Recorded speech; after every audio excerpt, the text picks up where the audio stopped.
Well, greetings everyone, depending on where you are watching us from. Good morning, good afternoon, good evening. Clive Chaze is my name, coming to you direct from the Mandela National Stadium, Nambole, one of the host venues for the 2024 African Nations Championship. Today, I am joined by my colleague Peter Tabu. Lately, we call him Peter Bonga Mamelodi Tabu of the pitch side. And with him, we are going to be previewing Group C action that will be played tomorrow or on Friday at this very venue. The Uganda Cranes will be taking on Guinea, while South Africa will be taking on Algeria. First of all, Peter, good afternoon from where we are, and how are you doing? Yeah, Clive, I'm fine. I'm happy to be on CK Sports as always, and even more excited because of what Uganda is hosting in Chan. Yep. Of course, you've been outside countries. You just returned recently, but I'll ask you, how is the feeling having an international tournament being played on home soil? It's a massive feeling. It's a massive feeling for everyone involved in this Chan tournament that Uganda is co-hosting with Tanzania and Kenya. In every sense of the word, from the stewards to the officials to every other stakeholder that is trying to help and make sure that this tournament is well organized, at least on our home soil. Then, of course, to the national team that is representing the country and to the fans, from all angles and all perspectives, this is definitely a very good experience for Ugandans. Well, Peter, I would say probably what are you looking forward to the most outside the Uganda Cranes are trying to break the barrier of non-qualifying for the knockout stages? I'm looking forward to exciting football. I'm looking forward to goals like Shamori Kapombe's goal that happened at the Benjamin We need Mkapa. more of those, eh? Yeah, we need more of those moments, for us to feel and love the game of football, when it's at its peak. So I'm looking forward to players, showcasing and giving us the best of their abilities, and the fans, those fun moments, in stadiums, fans really getting excited for their teams winning. Those are the moments that I feel I'm hoping to see more. I've already seen some, but I want to see more of those, in all the games that are remaining to be played. Well, Peter, let's dive straight into it. We'll be having action on Friday at this very venue, the Mandela National Stadium. South Africa, who are part of Group C, will be playing their first game. That will be against Algeria. Algeria, who have already won their opening game of the competition, convincingly 3-0 against Uganda. For starters, what's your take on that fixture? If it was the Africa Cup of Nations, it would probably be the biggest fixture of the group stages. But because it is Chan, maybe not so many people that will pay attention to it, especially with the kind of teams that have rather come to this competition. Yeah, of course, it's a little watered down because of the magnitude of the competition, but not to take away the fact that this is definitely going to be still a big game, because it's Algeria we're talking about, and it's definitely South Africa that we're talking about.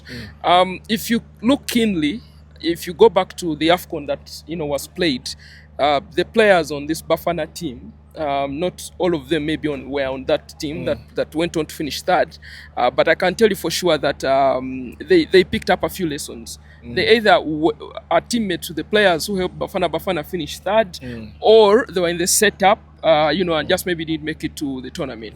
So there is not so much of a difference, from the two teams. That's one. That applies to Algeria as well. That's why I'm saying that it's still a very important game for both teams, because countries like Algeria and South Africa get into competitions to go out there and showcase and win and show their dominance. That's why Neo Maema, the Bafana player, in the pre-game press conference highlighted that their mission in this tournament is to win it. If someone like Neo Maema at his age is speaking like that with all that confidence, it shows you the importance of this competition to South Africa, and therefore means that the game between Algeria and South Africa is equally a very big game. Yeah, but Peter, you're talking about the importance of this competition to South Africa. First of all, this is their third appearance. They played in the first one in 2011, which was also Uganda's debut. They played in the next one, the one they hosted in South Africa. They didn't go far. then they have not returned to this competition until recently, and you want to believe it's probably entirely because of the influence of the CAF president, Patrice Motsepe. Probably for me, they wouldn't be here, or even they wouldn't be taking part in the qualifiers. So for them to come out and say that their target is to try and win the championship, I get a gut feeling that they are probably trying to push to punch rather above their weight. But also the head coach, because we did ask him about the kind of squad that I showed up with.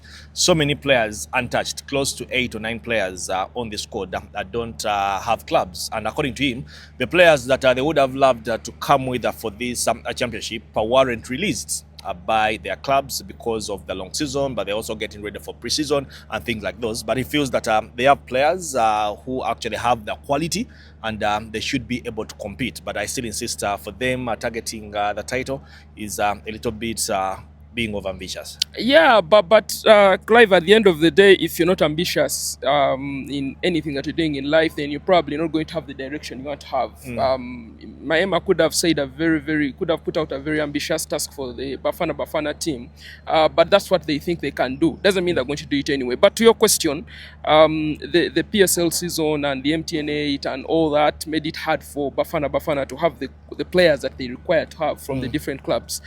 That said, I also still feel that this team that they've brought has some players that have too much experience. They've played international football and they know what is at stake. Together with the quality. You can't doubt that. Because if you have Ekigan Doli, you have Neo Maema, you have Lepasa, who was at Pirates last season. You have all these players who have been at all the top clubs in the PSL.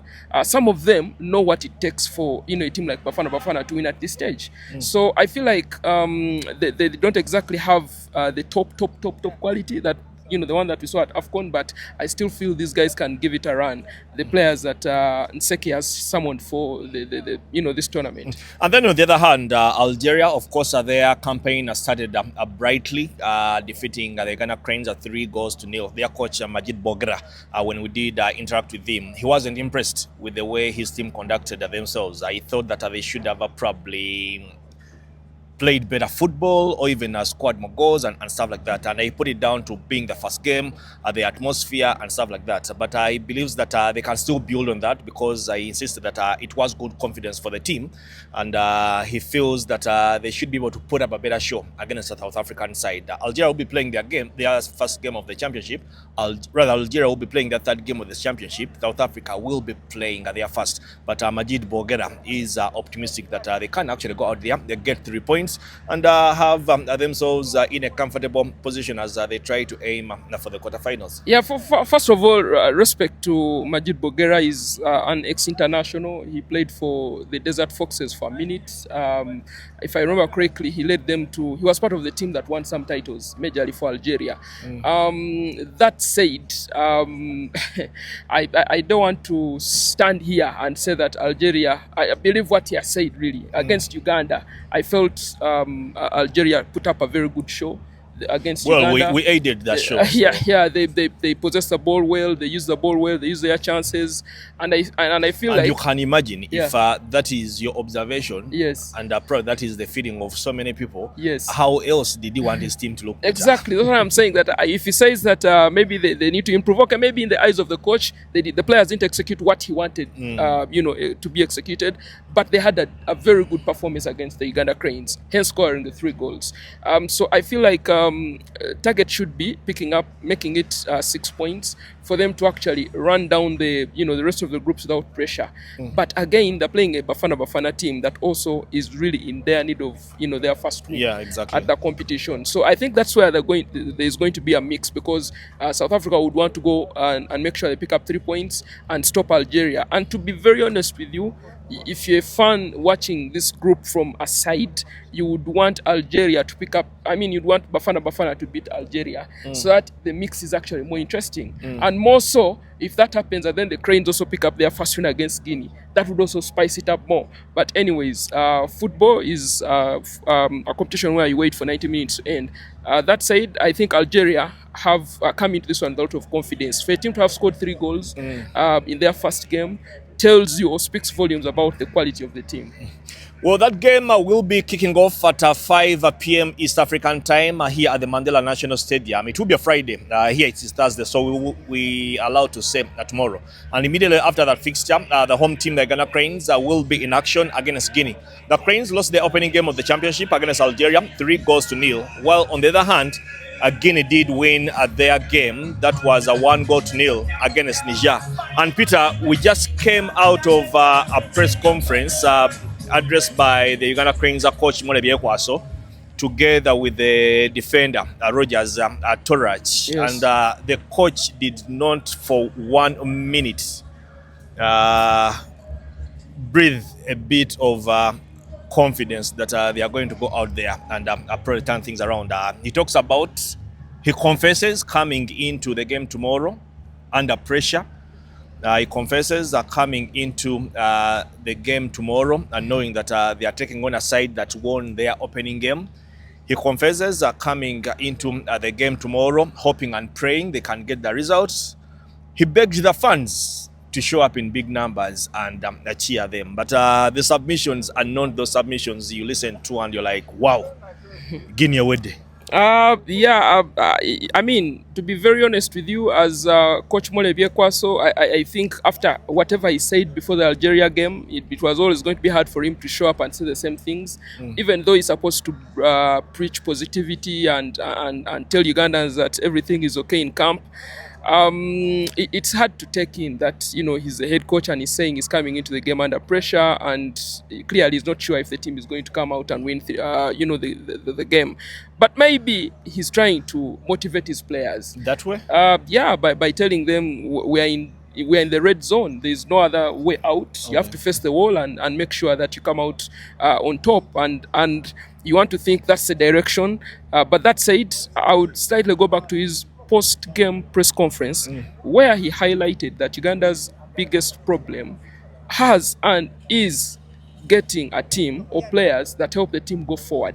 According to him, he believes. I thought we had those on the day against Algeria, and we have a couple of them in camp. Yeah, of course, there are players that you felt maybe, based on what he said, had they maybe been given opportunity much way earlier, they're good at taking on defenders and taking the ball forward. People like Usama Arafat. Okay, there's a difference between taking on defenders and taking the team forward. Because I thought on the day, Joel Serunjoji tried it. He had flashes of those. You thought the captain, Alan Okello. You thought Patrick Jona Kakande had that in him when Abdukarim Watambala came on. He also had that. The challenges are probably being effective. Killing it off. Yeah, killing it off or being effective. But you thought that we had players on the pitch and in the team that can actually do that. I agree with you, Clive, but I'm just highlighting that if he mentioned that in the post-game, I believe he's been working on that ahead of tomorrow's game against Guinea. Because at the end of the day, as a coach, you want to put out a better side. You want to bring a team that is going to have a better performance than the previous one. And him saying that he's under pressure, it's clear that the team has to win tomorrow. Yeah, if the Cranes fall short against Guinea, then it's an uphill task. Tanzania have 2 wins. Kenya play today. If they win, it's even harder. So you feel like the coach. You can imagine it is harder for us. Yet they are not even in our group. They are not in our group. Both of them are not in our group. So the pressure is out there. I would think that it's just being honest. The pressure is on. The Cranes have to match that performance and pick up 3 points against Guinea. So overall, I would just think that character should be very key for the Cranes in the game against Guinea. Yes, Mole will do his tactics. Everyone will say whatever they want on the team and how they should line up or line out. But for me, character should be the main thing against Guinea. Yeah, as we wind up, Coach Mole again did reveal in the post-match press conference that Emmanuel Anyama won't be available for tomorrow. He got injured in that game against Algeria. He actually sat out today's training session. He was pulled out of yesterday's training session. The other who won't be available is Marvin Youngman, who, according to the coach, has an hamstring injury, much as he is training with the team. But he also further goes ahead and tells us we should be expecting changes tomorrow, though he didn't reveal what changes exactly, but he did confess that there will be changes tomorrow from the team that started against Algeria to the team that is going to start against Guinea. Yeah, I thought Anyama, of course, a very big opportunity for him to wear national colors and represent the team. But of course, the occasion probably was a bit, or platform was a bit too big for him. But he's a top lad. He's done well for KCCFC last season. He's a striker that the country can count on. But it's time for business. So not that it's good is injured. I don't want to bring it in that perspective.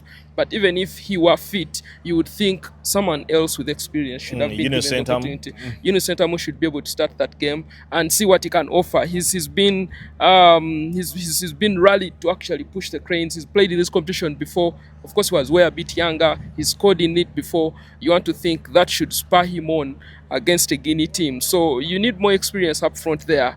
And I would argue that yes, Anyama, well done. But let's see what the experienced players can do, especially up front, and then we'll see which account they can give us for the Cranes. You think it's 3 points for Uganda tomorrow, or Guinea will build on their win against Niger? I want to be patriotic.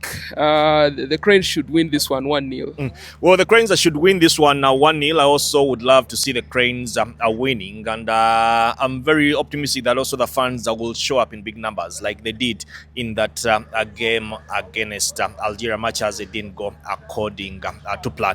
That's all the time we had for you today. More of these, by the way, are going to be coming throughout the competition, not only talking about the games in Uganda, but also the games that are being played elsewhere. If you are yet to subscribe to our channel, well, it will take you less than a second to subscribe. But also, yes, I will love the feedback, the comments, the likes, and stuff like that. A big thank you to Nicola Pio. She's been our producer today behind the scenes, and we hope she has done a tremendous job. Clive Chaze is my name, CK Sports, together with the CEO and the founder of the pitch side, Peter Bonga Mamelodi Tabo, that's not my name. aka Peter Tabo. We'll catch you again in the next episode. Cheers.